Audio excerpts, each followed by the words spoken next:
suis quelqu'un qui adore tout ce qui est hybride. J'ai traduit énormément et j'ai aussi révisé énormément de traductions sur la thématique de l'intelligence artificielle avec un projet destiné aux jeunes dans le monde arabe. Donc c'est quelque chose que je connais grosso modo. Le destin du monde chemine actuellement vers une automatisation, une artificialisation, si on peut dire, vers des artefacts qui ne le sont plus actuellement. Des artefacts qu'on considérait ainsi il y a quelques années, mais qui ont évolué par la force des choses vers quelque chose qui nous ôte de plus en plus notre humanité, ce qui ne me met pas en rogne contre cela, je ne suis pas un humaniste traditionnel, mais qui, d'un autre côté, réinvente pour nous une nouvelle humanité. C'est vrai que c'est paradoxal. Tout ce qui est paradoxal fait peur, fascine, mais en même temps nous interroge nous problématise notre situation par rapport à ce qui advient. Et donc, je ne suis ni pour ni contre. Je dirais tout simplement que les premières artificialisations de l'intelligence humaine ont été, comment dire, tellement primitives qu'elles ont buté sur cet impossible, ce métaphysique, ce quelque chose qu'on ne peut atteindre, qui est le secret de l'humain. Mais d'un autre côté, c'est toujours un défi pour l'homme d'aller au-delà de ses limites et des limites de ce qu'on appelle l'humain ou l'humanité. Je ne suis ni pour ni contre, ça veut dire quoi? Ça veut dire que je suis pour et contre en même temps. Je suis pour tout simplement parce que on ne peut arrêter l'inventivité de l'humain qui est en même temps,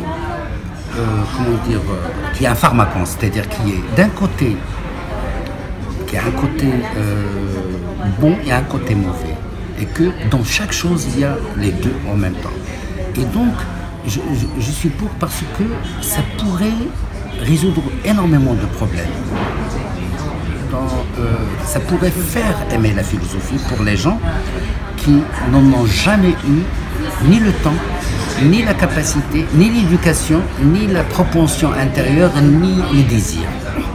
D'un autre côté, c'est-à-dire que cela va vulgariser, va mettre ce qui a été considéré comme sublime, comme, je dirais, inadmissible pour les gens, parce que en arabe, tu commences à philosopher ou à parler avec beaucoup d'intelligence, tu dis ne philosophe pas. Et donc cette position, ce côté intelligent de la philosophie qui questionne l'intelligible a toujours été méprisé tout simplement parce que on a toujours pris la philosophie pour quelque chose qui n'a aucun rapport avec le quotidien. Or, depuis Nietzsche, on voit que la philosophie peut être tout simplement un discours quotidien, simple, comme chez Sioran par exemple.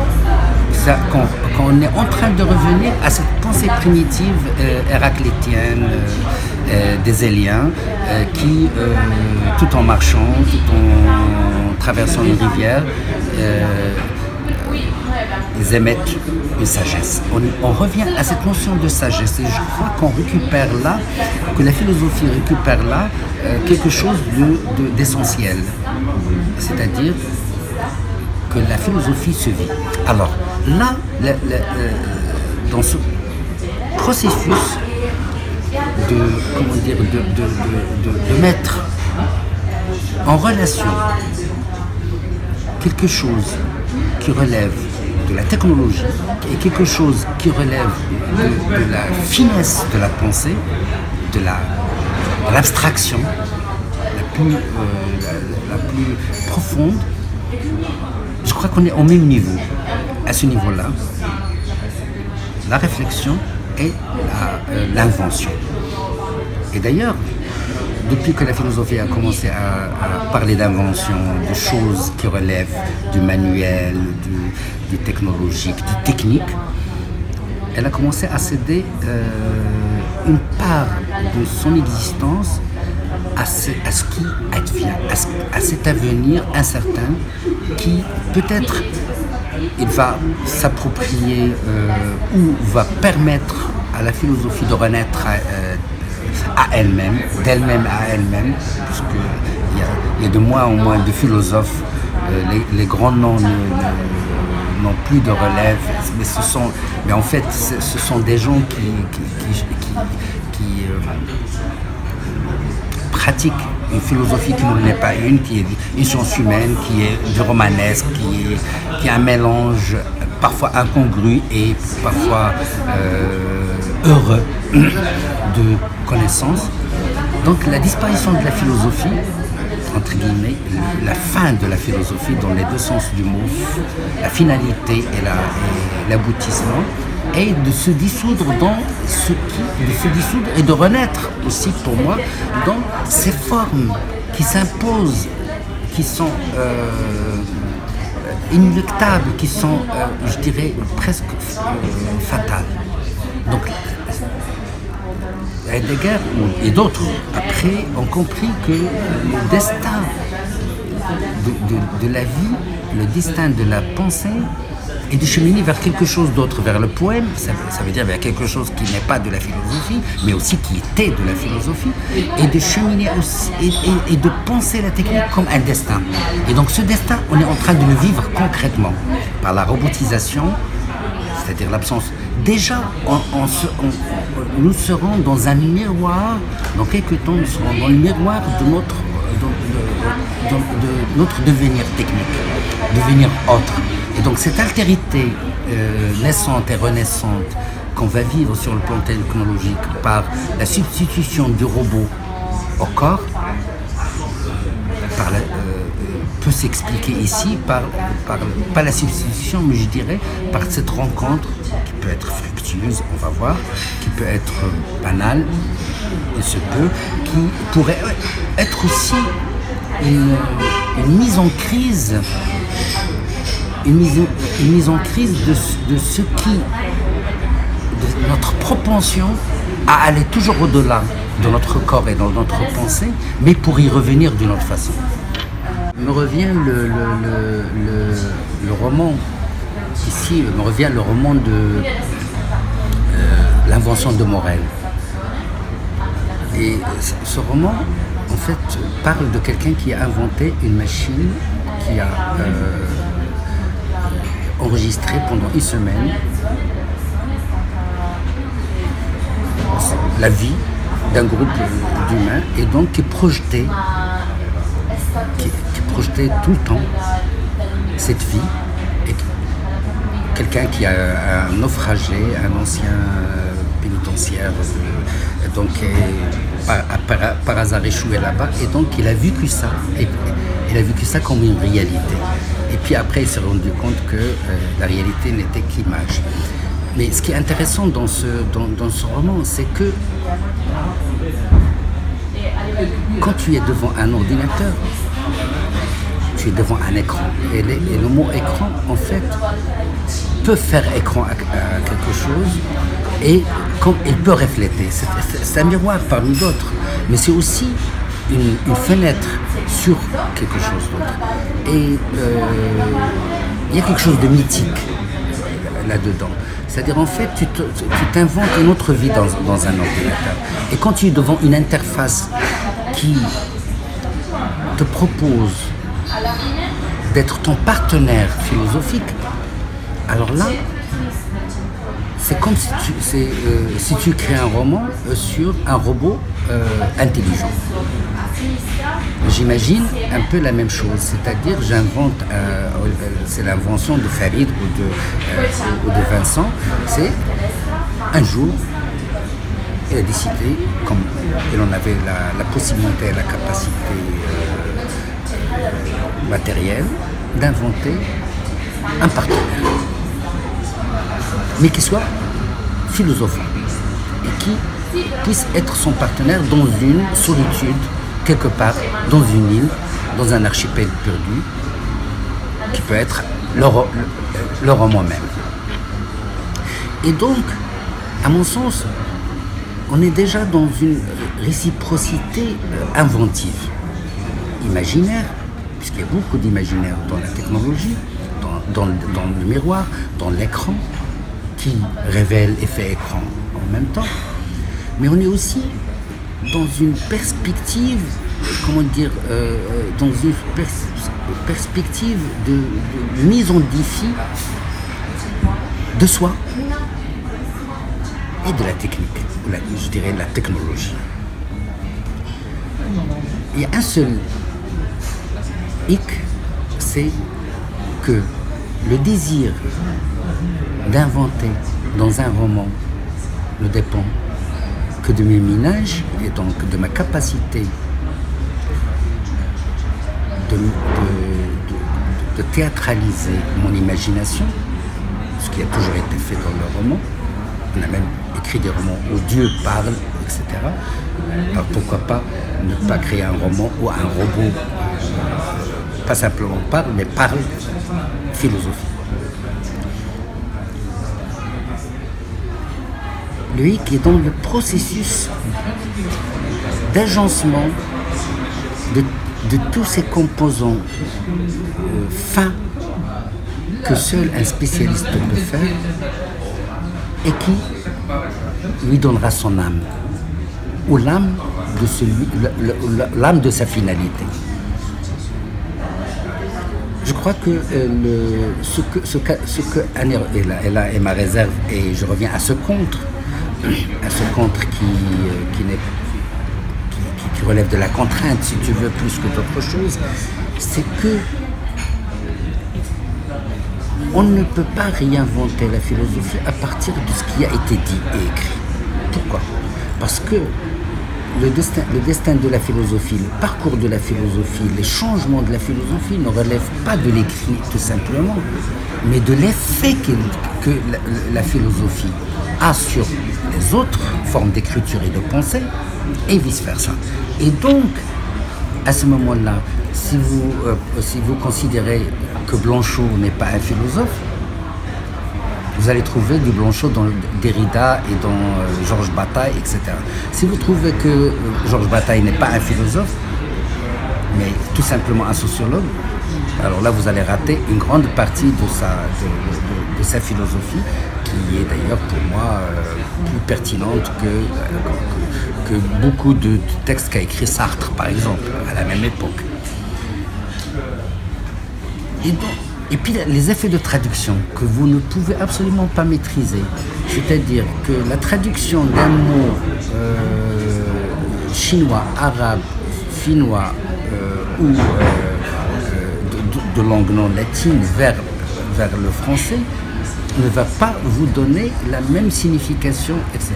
Et donc tout le travail qui va se faire, c'est un travail, si vous voulez, de synthèse, mais de synthèse qui risque d'être parfois, je dirais, simpliste. Et le travail qui se fera à partir de cette mémoire de la philosophie nous permettra bien sûr de comprendre le passé de la philosophie.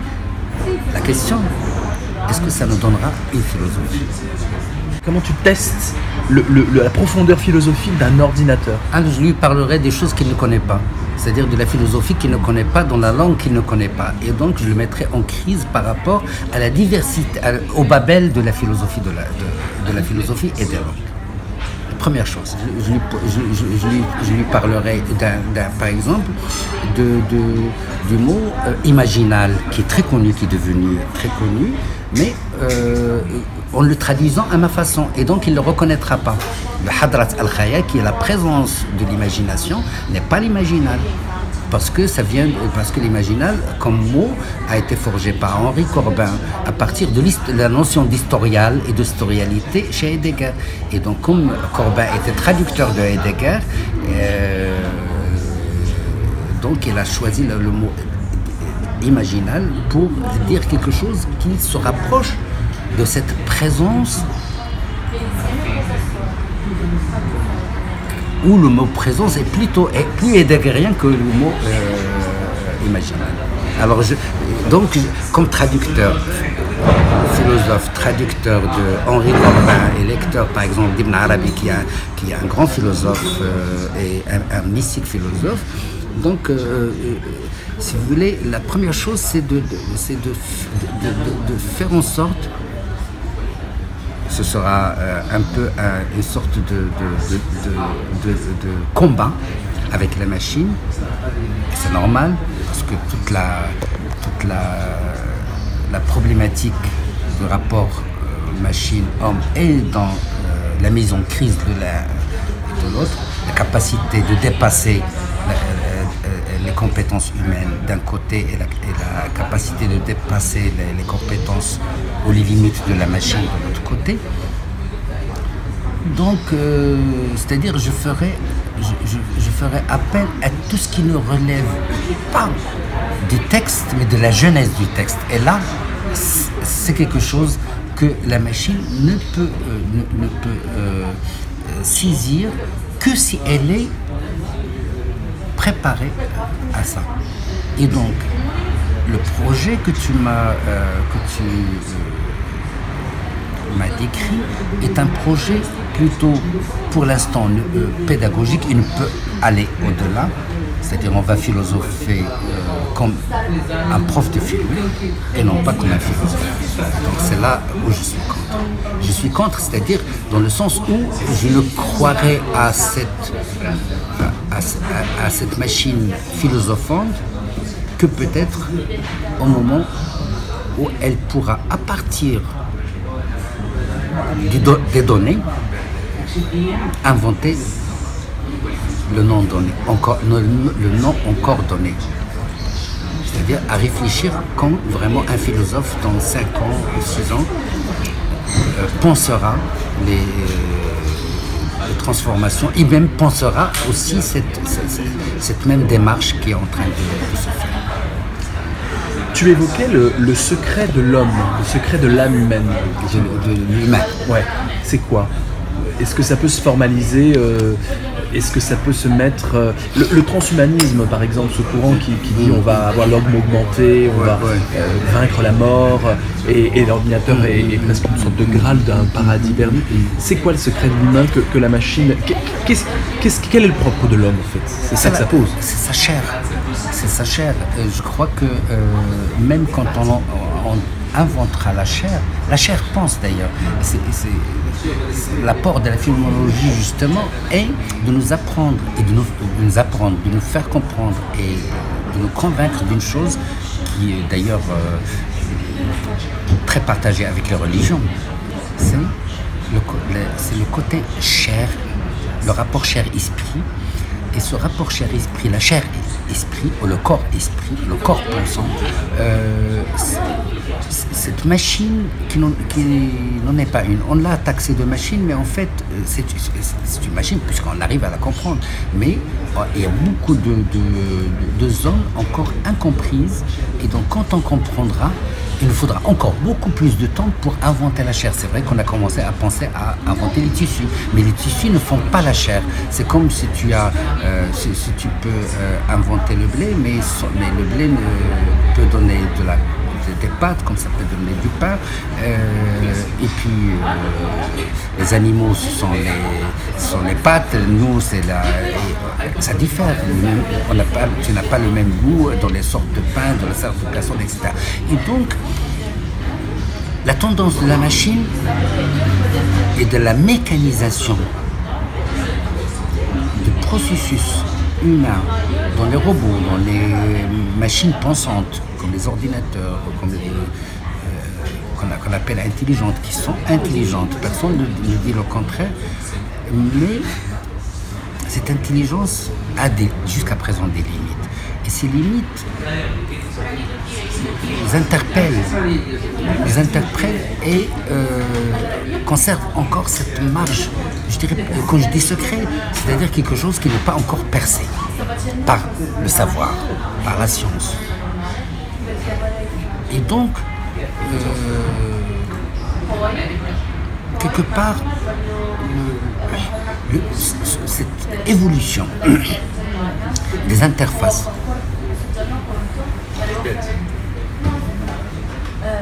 nous dit une chose, c'est que chaque interface vient pour en nier une autre, pour aller au-delà d'une autre. Et donc on est dans, on est dans un savoir-faire et un savoir développé, un savoir inventé qui prend toujours l'homme pour modèle.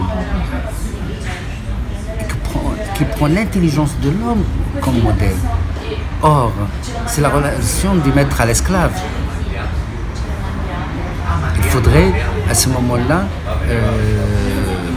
que se passe quelque chose, comme chez Brecht, dans Maître Pontilla et son valet Mati, c'est-à-dire reprise d'ailleurs par Charlie Chaplin, qu'il se saoule la gueule le soir pour être égaux et pour se sentir égaux, mais le lendemain, dès que l'effet de la boisson, c'est-à-dire l'effet de la réussite, l'effet de se sentir égaux, se dissipe pour que les choses reviennent à ça. Et donc, pour moi, si on arrive à cette égalité, il n'y aura plus de religion.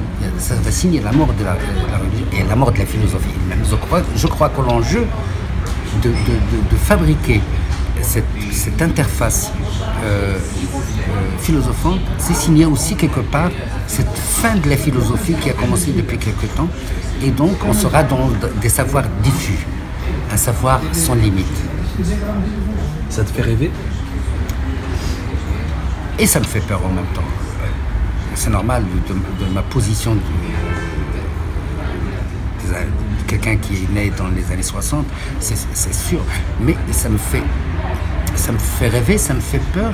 Mais en même temps, si je le vis, je le vivrai. Je le vivrai parce que rien n'est nécessaire pour moi, ni la religion, ni la philosophie, ni à part la pensée, à part la pensée, ni la philosophie. La pensée peut prendre énormément de formes qui peuvent être religieux, philosophiques, etc. Et je crois que quand tu lis Paul Ricoeur, par exemple, tu trouves que, ou Lévinas, tu vois que les deux choses se rencontrent dans la même pensée. Et je crois que peut-être qu'on vivra symbiose, une interaction plus soutenue, plus profonde entre les besoins de l'homme, les besoins de spiritualité de l'homme et ses besoins, ses besoins de développement ces besoins de développement dans lesquels il est emporté. Il va vivre une inconscience. On va vivre une inconscience du développement. Le développement va être intériorisé par lui-même pour arriver à un certain moment de vivre, d'avoir cette particularité, de vivre au-delà de celui qu'il aimait et que le produit. Tu vois, les enjeux sont vraiment tellement complexes que le retournement de la chose vers elle-même et contre elle-même est toujours possible. L'intelligence humaine est un concept d'abord pour moi quasi indéfinissable.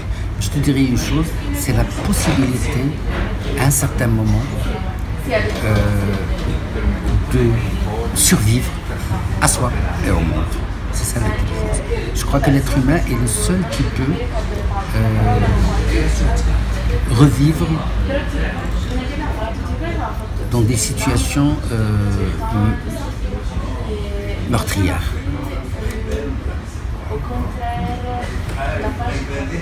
tout en se connectant à lui-même et à l'autre, à la différence de l'intelligence animale, tout en puisant en lui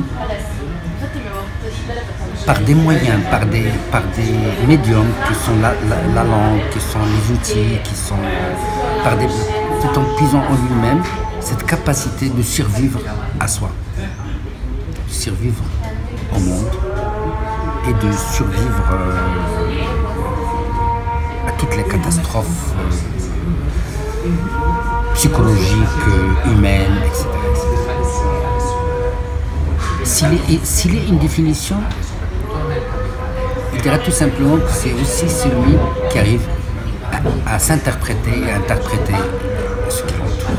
Je crois que c'est dans la compréhension et l'interprétation, pour revenir à deux termes philosophiques majeurs, c'est dans la compréhension et l'interprétation que l'intelligence apparaît, puis se traduit dans le manuel, dans l'appropriation de ce qui est. Compréhension, interprétation, appropriation. C'est quoi, comment on pourrait dire qu'on a affaire à du philosophique dans un texte, toi qui traduis des textes? Quelle est la différence entre du philosophique dans un texte ou... Tu sais, actuellement, tu peux lire un livre, je dirais, un roman. Siddhartha, par exemple, est un roman philosophique, c'est de la philosophie. De la poésie, le Sioran, c'est de la philosophie. La philosophie, on la trouve partout. Et donc, si tu veux, je crois que la question c'est l'un des derniers d'ailleurs qui l'a posé, qu'est-ce que la philosophie? Après Nietzsche et Descartes. Qu'est-ce que la métaphysique? Mais en fait, la question ne se pose plus. Je crois qu'il y a quelque chose qui fait que la question ne se pose plus et ne peut plus se poser comme question. Et c'est là qui fait la différence entre nous et ceux qui étaient nos maîtres à penser.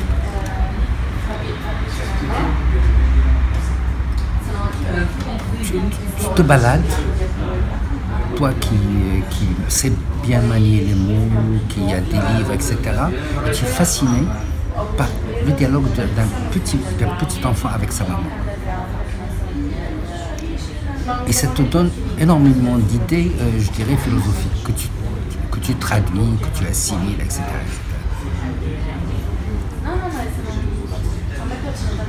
Tu regardes un film, Bergman par exemple, pour moi, la saveur philosophique de ces films sont plus profonds que ce que je lis. J'ai acheté, je vais te raconter une anecdote pour dire que la philosophie se trouve toujours ailleurs que là où on la cherche. Que la question ne se pose plus de cette façon. Mais là, j'ai acheté un livre qui s'intitule La déréalisation du monde, un livre philosophique. J'ai lu la moitié de ce livre, je n'ai retenu rien du tout, je n'ai pas aimé du tout. Et puis un jour, j'appelle Sophia, ma fille qui était en France, je dis écoute, bébé, tu peux m'acheter voilà le titre, La déréalisation du monde, et elle n'a pas trouvé. Mais je l'avais quelque part entre deux livres. Tout simplement pour te dire que quand tu lis une grande partie de la philosophie contemporaine et que tu l'oublies, tu ne retiens rien, tu oublies, tu ne retiens que la beauté du titre. Alors que les philosophes classiques disaient phénoménologie de l'esprit, c'est vraiment comme un marteau qui te tombe sur la tête et qui te fait mal, le titre te fait mal là, et ça te donne le plaisir de lire, mais en fait, ce sont des mots creux, des phrases creuses, de gens qui savent manier les mots pour ne rien dire. C'est-à-dire pour ne rien dire, qui puissent t'aider à réfléchir. Et donc, cette philosophie creuse, te pousse, si tu veux, à creuser plus dans le quotidien, dans ce qui t'entoure. Et je crois qu'on est actuellement dans une grande transformation qui s'est opérée depuis les années 60. C'est que la philosophie s'est transformée en une science humaine et sociale. C'est-à-dire qu'il n'y a plus grand-chose, comme le disait Blanchot, à dire ou à penser, mais on ne peut que repenser, avec le trait, repenser ce qui a été déjà pensé et se l'approprier autrement dans de nouvelles situations, comme par exemple l'image, l'ordinateur, l'interface, l'intelligence artificielle, etc., etc. Et donc, si tu veux, c'est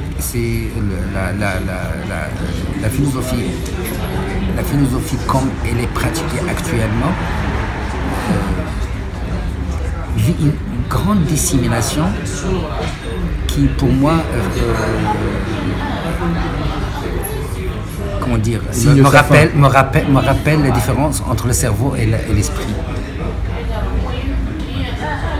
Comment tu te traduirais intelligence artificielle philosophique en arabe, et qu'est-ce que ça peut nous dire? En tout cas, qu'est-ce que tu as dans la tête quand je te dis ça en termes de mots arabes? Qu'est-ce qui te vient? De toute façon, ça va sonner presque de la même façon. C'est Daka al-Istina'i al-Falsafi. Ça sonne de la même façon. C'est une phrase qui passe facilement. Mais je crois que le mot intelligence, le mot philosophie, le mot sont artificiels? Non, sont universels. Ils sont universels. Et donc cette universalité, si tu veux, comment dire, les pose comme en même temps des choses qui vont de soi, mais en même temps des choses qu'il faut repenser, qu'il faut interroger.